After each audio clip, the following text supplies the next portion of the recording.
આજે એવા લાડવા બનાવવા છે કે ગઈઢાને જેને કેલ્શિયમ ઘટતું હોય ને તો આજે મારા કાકીજી સાસુને એવી તકલીફ છે તેની ઘરે હું એના માટે એવા લાડવા બનાવી છે. આ છે ડારિયાનો આપણે ફોતરી ઉતરેલાનો ભૂકો, અને આ છે શેકેલા તલનો ભૂકો, અને આ ખજૂર અને આ ઘી નાખીને હવે આ લાડુ બનાવવાની તૈયારી કરી છે.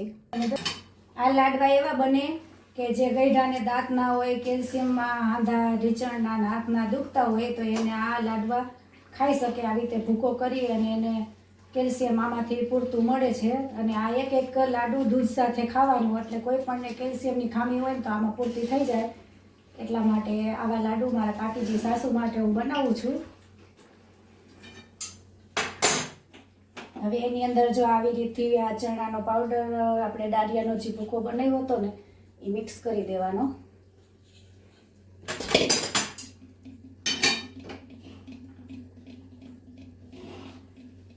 ફેરવવાનો આવી રીતે શેકેલ તલનો ભૂકો, અને પછી એકદમ મિક્સ કરી અને લાડુ બનાવી લેવાના.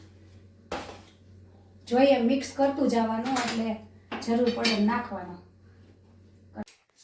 જો આ લાડવા છે ને ડાયાબિટીસ વાળા ખાઈ શકે, અને આ લાડવાથી બહુ જ કેલ્શિયમ મળશે. એટલે તમે પણ જરૂર કરજો, અને ગઈઢાઓને ઘરે બધાને આવા લાડવા કરીને ખવડાવજો.